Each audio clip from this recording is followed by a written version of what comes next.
السلام علیکم سامعین، امید ہے آپ لوگ خیریت سے ہوں گے۔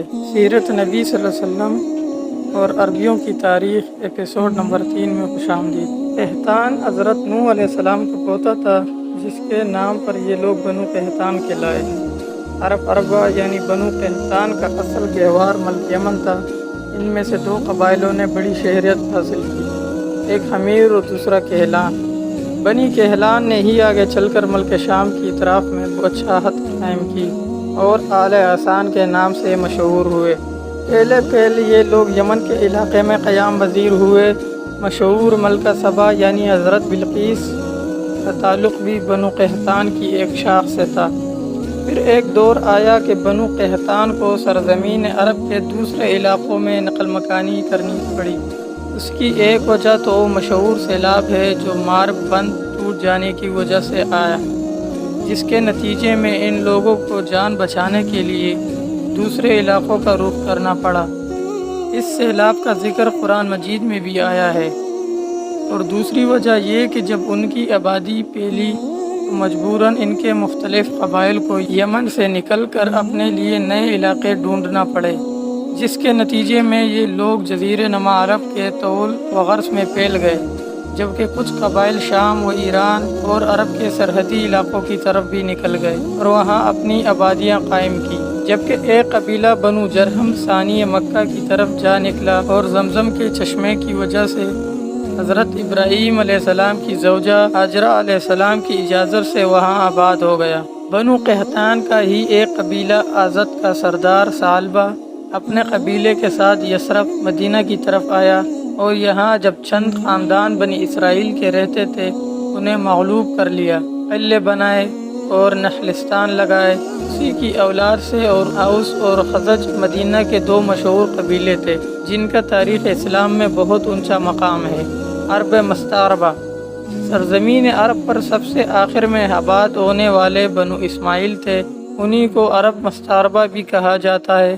ان کے جد اعلیٰ حضرت ابراہیم علیہ السلام عراق کے شہر ار کے باشندے تھے، جہاں سے اس مشہور واقعے کے بعد جس میں آپ علیہ السلام نے شہر کے بڑے مندر کے سارے بت توڑ ڈالے تھے اور آپ ہجرت کر کے شہر حران اور وہاں سے پھر فلسطین جا کر اس ملک کو اپنے پیغمبرانہ سرگرمیوں کا مرکز بنا لیا۔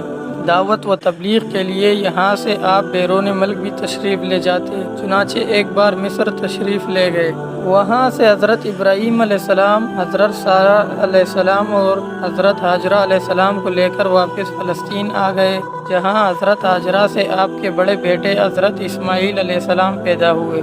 اس وقت تک حضرت سارہ بے اولاد تھی اور انہیں اس پر بہت رنج ہوا۔ انہوں نے حضرت ابراہیم علیہ السلام کو مجبور کرنا شروع کیا کہ ان کے ماں بیٹے کو جلا وطن کر دے۔ بعد ازاں حالات نے ایسا رخ اختیار کیا بحکم ربی اور دونوں ماں بیٹے کو لے کر حجاز تشریف لے آئے اور وہاں پہ آب و اگیاں وادیاں مکہ میں بیت اللہ شریف کے پاس ٹھہرا دیا۔ اس وقت بیت اللہ شریف کا وجود معدوم ہو کر صرف ایک بلند ٹیلے کی صورت میں تھا۔ اس ٹیلے کے ساتھ حضرت ابراہیم علیہ السلام ایک درخت کے نیچے دونوں ماں بیٹے کو اللہ کے حوالے کر کے واپس فلسطین لوٹ گئے۔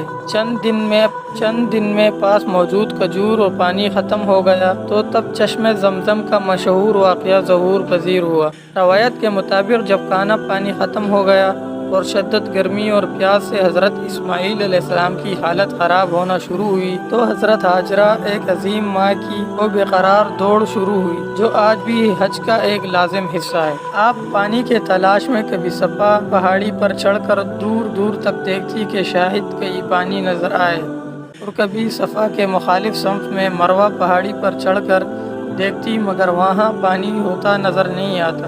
اس دوران جب حضرت اسماعیل علیہ السلام کے رونے کی آواز ماں کے کانوں میں پڑتی تو بے قرار ہو کر ان کے پاس دوڑی جاتی، اور جب ان کو پیاس سے جان بل پر روتا بلکتا دیکھتی تو پھر دیوانہ وار پانی کی تلاش میں جاتی۔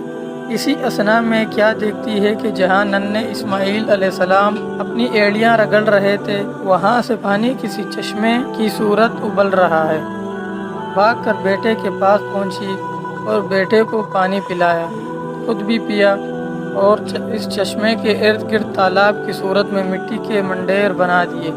لیکن جب پانی مسلسل بڑھتے بڑھتے تالاب کے کناروں سے باہر نکلنے لگا تو بے اختیار آپ کے منہ سے نکلا زمزم یعنی ٹھہر جا، اور ان کے یہ فرماتے ہی پانی ایک دم ٹھہر گیا۔ یقیناً یہ حضرت حاجرہ کے مبارک فرمان یعنی زمزم ٹھہر جا کی برکت ہے۔ یہ آج بھی اپنے حدود سے تجاوز نہیں کرتا، اور جتنا بھی اس سے پانی نکال لیا جائے یہ بس اپنی اسی لیول تک آ کر خود بخود رک جاتا ہے جہاں کبھی اسے حضرت حاجرہ نے روکا تھا۔ اوپر بنو قحطان کا ایک قبیلہ بنو جرہم ثانی کا ذکر کیا گیا۔ سرزمین عرب کیونکہ زیادہ تر صحرا اور لق و دق پہاڑی علاقوں پر مشتمل ہے اور پانی بہت نایاب ہے، تو کسی جگہ آبادی کے لیے بہت ضروری ہے کہ وہاں پانی میسر ہو۔ قبیلہ جرہم جب اپنے علاقے یمن سے نئے وطن کی تلاش میں نکلا تو دوران سفر جب مکہ کی وادی میں پہنچا تو وہاں ان کو زمزم کے چشمے کی وجہ سے ٹھہرنا مناسب لگا۔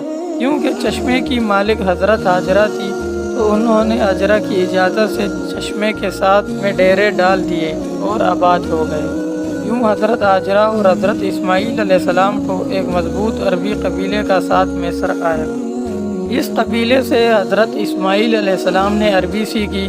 جب جوان ہوئے تو پہلے اس قبیلے کی ایک عام عورت کے ساتھ اور بعدازاں اسی قبیلے کے سردار کی بیٹی کے ساتھ حضرت اسماعیل علیہ السلام کی شادی ہوئی۔ اسی دوسری بیوی سے حضرت اسماعیل علیہ السلام کو اللہ نے 12 بیٹے عطا کیے، جن سے بعدازاں 12 قبائل وجود میں آئی جنہوں نے مکہ میں ہی بودباش اختیار کی۔ یوں مکہ میں آب و گیا وادی سے ایک آباد شہر کا روپ اختیار کر گیا، اور یوں مکہ جس قدیم اور اصل نام بکہ تھا سورۃ ال-عمران ایک باقاعدہ آبادی کا روح اختیار کر گیا۔ اگلے 15-20 سال میں چند اہم واقعات ظہور پذیر ہوئے۔ ان میں سے ایک تو حضرت ابراہیم علیہ السلام کا وہ خواب جس میں انہیں حضرت اسماعیل علیہ السلام کی قربانی کا حکم ہوا۔ یقیناً یہ حضرت ابراہیم علیہ السلام اور حضرت اسماعیل علیہ السلام کی ایک عظیم آزمائش تھی۔ حضرت ابراہیم علیہ السلام اللہ کا حکم پا کر مکہ تشریف لائے اور اپنے بیٹے حضرت اسماعیل علیہ السلام سے اپنا خواب کا ذکر کیا۔ سعادت مند اور فرمان بردار بیٹے نے جو اس وقت لڑکپن کی عمر میں تھے یہ کہہ کر اپنی رضامندی ظاہر کر دی کہ اگر یہ اللہ کا حکم ہے تو پھر مجھے قبول ہے، آپ حکم ربی کو پورا کریں۔ پھر اس وقت جب حضرت ابراہیم علیہ السلام حضرت اسماعیل علیہ السلام کی گردن پر چھری چلانے والے تھے، اللہ نے ان کو آزمائش میں کامیاب پا کر حضرت جبرائیل علیہ السلام کو ایک منڈے سمیت زمین پر بھیجا، اور پھر حضرت اسماعیل علیہ السلام کی جگہ اس منڈے کی قربانی کی گئی۔ اللہ کو حضرت ابراہیم علیہ السلام اور حضرت اسماعیل علیہ السلام کا یہ فعل اتنا پسند آیا کہ پھر تا قیامت اس قربانی کی یاد میں حج پر قربانی فرض کر دی، اور تب سے ہر سال یہ سنت ابراہیمی جاری ہے۔ اور عید الاضحیٰ کے دن لاکھوں مسلمان اللہ کی راہ میں جانور قربان کر کے اس عظیم قربانی کی یاد تازہ کرتے ہیں۔ دوسرا اہم واقعہ خانہ کعبہ کی اثر-نو تعمیر تھی۔ خانہ کعبہ حضرت آدم علیہ السلام نے تعمیر کیا تھا اور یہ زمین پر اللہ کا پہلا گھر تھا، مگر پھر وقت گزرنے کے ساتھ ساتھ خانہ کعبہ کی عمارت بھی اس سطح زمین سے معدوم ہو گئی، اور حضرت ابراہیم علیہ السلام کے زمانے میں یہ محض ایک ٹیلے کی صورت میں موجود تھا۔ لیکن پھر اللہ کے حکم پر حضرت جبرائیل علیہ السلام نے حضرت ابراہیم علیہ السلام کی خانہ کعبہ کی بنیادوں کی طرف نشانی کی، اور آپ نے اپنے بیٹے حضرت اسماعیل علیہ السلام کے ساتھ مکہ خانہ کعبہ کی پرانی بنیادوں پر تعمیر کی۔ اللہ کا یہ گھر ایسا سادہ تعمیر ہوا کہ اس کی نہ چھت تھی، نہ کوئی کواڑ، اور نہ ہی کوئی چوکھٹ یا دروازہ۔ کعبہ کو کعبہ اس کی ساحت کے مکعب نما ہونے کی بنا پر کہا جاتا ہے۔ عربی میں 6 یکساں پہلوں والی چیز محکب کہلاتی ہے۔ چونکہ حضرت ابراہیم علیہ السلام کی تعمیر مکعب حالت میں تھی تو اسے کعبہ کہا جانے لگا۔